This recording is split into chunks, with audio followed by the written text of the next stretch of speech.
Buenas noches. Algunos especialistas dicen que una persona debe soportar condiciones de abuso a sí mismo por un periodo mínimo de 6 meses en el trabajo para que se pueda tipificar la condición de acoso laboral. ¿Y qué pasaría si solo tiene que soportar 3 meses antes de tener que renunciar a la presión y al castigo del que es víctima? Buenas noches, mi nombre es Tomás Cofín y hoy vamos a hablar del mobbing. Es importante comprender las diferencias entre acoso, hostigamiento y violencia en el trabajo. La violencia psicológica es una condición de maltrato generalizado que no va contra nadie en particular y a veces quien lo hace no es consciente. Mientras que el mobbing es cuando una conducta de acoso que por sí sola no representa nada, de forma repetitiva, esta empieza a minar las energías de la persona. Se va intensificando y va instigando también a que otros vayan acosando a esta misma persona. Esto le vamos a llamar autoridad agéntica. Y por supuesto, después de 6 meses, no es que vayamos a tipificar el acoso, es que ya hay un daño físico a la salud muchas veces. Por esto, es falso que se debe esperar 6 meses para poderse tipificar el maltrato y el acoso. Realmente con menos tiempo puede hacerse. También es falso que no se pueda medir el acoso y peor aún, es falso que la víctima haga algo o haya un perfil de la víctima que desencadene el acoso.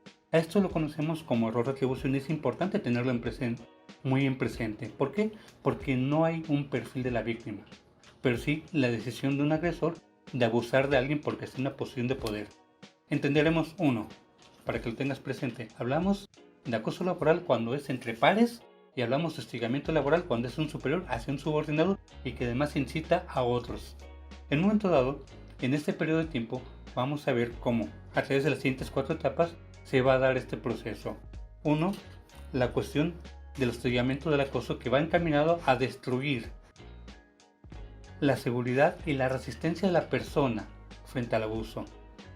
2. Una vez que está haciendo esto, va a ir a empezar a minimizar los logros, el éxito y todo lo demás. ¿Por qué? Porque su objetivo es generar culpabilización, que la persona se sienta culpable. ¿Sí? Esto lo vamos a llamar destrucción del rendimiento. ¿Sí? Después que la persona sienta vergüenza, que sienta que cada cosa que hace está mal. Y esto es simple y sencillamente lo que vamos a llamar destrucción de la autoestima. El siguiente paso va a ser básicamente que la persona sea expulsada ya sea en lo físico o psicológico del grupo. ¿Sí? Va a haber varios caminos que se van a seguir para esto.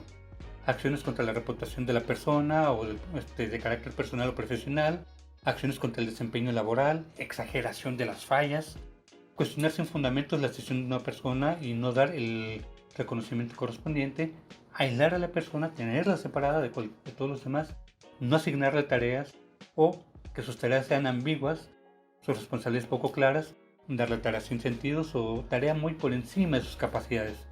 Excluir a la persona de juntas o reuniones que tienen que ver sobre su rendimiento laboral o sobre su productividad, no dirigir la palabra, instigarle a otros para que no hablen con ella y básica y literalmente borrar a la persona de la organización. A veces inclusive se hace exhibiendo a la persona frente a otros y minimizando todo el tiempo sus logros. ¿Cuáles pueden ser las secuelas? Las secuelas de todo esto pueden ser, por ejemplo, similares a las del estrés postraumático y algo que vamos a llamar trauma complejo. Estos pueden tener características de recuerdos intrusivos y recurrentes que la persona no puede evitar, pesadillas, sueños recurrentes, malestar psicológico intenso al exponerse a situaciones que puedan ser parecidas, ¿sí? O similares, respuestas fisiológicas, sudor, o palpitaciones, etc. Cuando se frente a situaciones que le recuerdan el acoso, conductas de evitación de lugares, situaciones o personas que le recuerdan de lo que fue víctima, una merma en la reducción de sus relaciones interpersonales, un desapego o distanciamiento social de otros, un aplanamiento emocional, empieza a perder sensación emocional de aquello que le producía antes placer, problemas de concentración, dificultad para conciliar el sueño, un estado de hipervigilancia, no sabe en qué momento le va a llover un golpe y no sabe en qué momento lo están observando, ¿sí? Desconfianza de los demás, desconfianza de sus propios recursos y capacidades, una muy fuerte pérdida de la autoestima, sensación de sentirse culpable de qué fue lo que le pasó, sensación de incompetencia, de mucha incompetencia, que extiende a otras esferas de su vida, y creer que se merecía el abuso, que pudo evitarlo o que con su comportamiento lo provocó, cuando realmente solo fue víctima. A ello le agregamos la sensación de incapacidad para poder competir con otros y de que su futuro es limitado. Por supuesto que esto le va a pegar severamente cuando busque otras opciones de empleo. Aunque sea capaz, no va a poder competir con personas que son más seguras, ¿sí? Sobre el acoso es importante destacar, no te va a hacer más fuerte. Si hay una condición de no acoso, el daño va a ser mayor en tu persona, ¿sí? Ahora, ¿cuáles son los riesgos para las organizaciones? En el momento de la falta de claridad en las tareas y las responsabilidades, puede propiciar que alguien pueda ejercer prácticas de acoso sin que la organización lo desee. Ausencia de contrapesos contra prácticas de hostigamiento de acoso que vengan en protocolos, políticas, lineamientos, falta de un protocolo anti-mobbing, secuencias de entornos de trabajo, ausencias de entornos de trabajo saludables, que eso viene en la norma 035, escasos o pocos criterios claros de evaluación del desempeño, es decir, la persona no sabe cómo está siendo evaluada, no se le da la claridad, no sabe qué se espera de él. Y bueno, hay que recordar que si en un método se llega a comprobar que hay prácticas de acoso en tu organización y no tomaste ninguna medida, las multas pueden estar de alrededor de los 21,000 pesos hasta los 420,000 pesos por persona afectada. En resumen, el acoso o mobbing es diferente a la violencia psicológica. El acoso es un conjunto de prácticas que encadenadas tienen como objetivo el menoscabo de quien realiza un trabajo en un momento dado. El acoso puede destruir la seguridad que una persona tiene en sí mismo. Y en un momento dado, el acoso, por otra parte, sí puede ser evaluado y sí puede ser demostrado. Los montos, según la ley del Federal del Trabajo, ya los mencionamos y pueden ser bastante elevados, ¿sí? De 250 a 5,000 salarios mínimos, como se establece en el Reglamento Federal de Seguridad y Salud en el Trabajo. Por eso es muy importante, si has sido víctima de acoso, primero, busca ayuda profesional. Dejar pasar el tiempo puede provocar que muchos síntomas que estás experimentando actualmente se cronifiquen, ¿sí? Ve con un profesional. Registra conductas mediante las cuales estás siendo acosado o consideras que estás siendo acosado. Presenta tu queja. Si no lo has escuchado, hazlo por escrito. ¿Para qué? Para que dejes evidencia de que tú solicitaste apoyo en ese sentido. Es importante que a través del apoyo de un profesional desarrolles habilidades en comunicación asertiva. Exige que las llamadas de atención se centren en específico en las fallas, no en tu persona. Es decir, si están diciendo que estás mal, que te digan exactamente en qué estás equivocado. Ahora, si eres jefe, líder o empresario, es importante que implementes un protocolo anti-mobbing.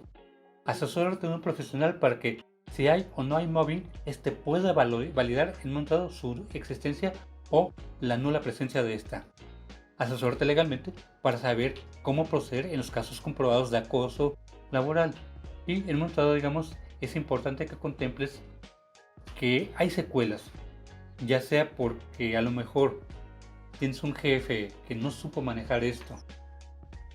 Va a haber secuelas como de tipo estrés postraumático, trauma complejo, que en otra ocasión, en otro video hablaremos de ellos. Tendrá la víctima, seas tú, sea un empleado, recuerdos intrusivos recurrentes, sueños recurrentes, pesadillas, malestar psicológico intenso al exponerse en situaciones similares, respuestas fisiológicas extremas que le recuerdan situaciones similares, conductas de evitación de lugares, situaciones, personas, reducción de las relaciones sociales, desapego emocional, aplanamiento emocional, problemas de concentración, que todo esto se puede traducir en dificultad para poder atender adecuadamente el trabajo e incrementar el nivel de accidentabilidad. ¿Sí? La hipervigilancia, la irritabilidad, ya platicamos de esto, desconfianza hacia los demás y sobre todo esto va a generar o enrarecer tu clima laboral. ¿Sí? Todos estos elementos de una u otra forma se van a ver reflejados cuando se hagan las evaluaciones de factores psicosociales establecidos por la norma 035. Y por supuesto que si salen cosas, se van a poder identificar, ¿sí? En ese sentido, hay que recordar que tus empleados, cuando han pasado por esto, si vuelven a pasar, sobrevivir a esta cosa no los va a hacer más fuerte, ni a ti te va a hacer mejor líder. Y si tú eres víctima de esto, sobrevivir a esto no te va a hacer más fuerte. Y volverlo a pasar te va a volver a hacer más daño. Por eso es importante que lo denuncies. Recuerda que si hay nuevo acoso, el daño puede hacerse mayor. ¿sí? Entonces, en este aspecto, en este tenor de las cosas, el acoso laboral, en un momento dado, debes de hacer todo lo necesario primero por denunciarlo. Si tú eres patrón, debes hacer todo lo necesario para que tus empleados lo denuncien. Y te puedes cerrar problemas con la Secretaría del Trabajo y Previsión Social y con las juntas de conciliación y arbitraje. Mi nombre es Tomás Cofín y si tienes alguna duda o pregunta, me dará mucho gusto contestarla. En la parte inferior de este video encontrarás mis datos y también puedes suscribirte a mi canal. Voy a estar subiendo de manera regular videos con información sobre este tipo de temáticas que tienen que ver con la productividad y la salud mental, con la evaluación de factores psicosociales y con lo que es la norma 035, la Ley Federal del Trabajo y el Reglamento Federal de Seguridad y Salud en el Trabajo. De mi parte, sería todo. Te agradezco la atención a este video y que tengas una excelente noche. Muchas gracias.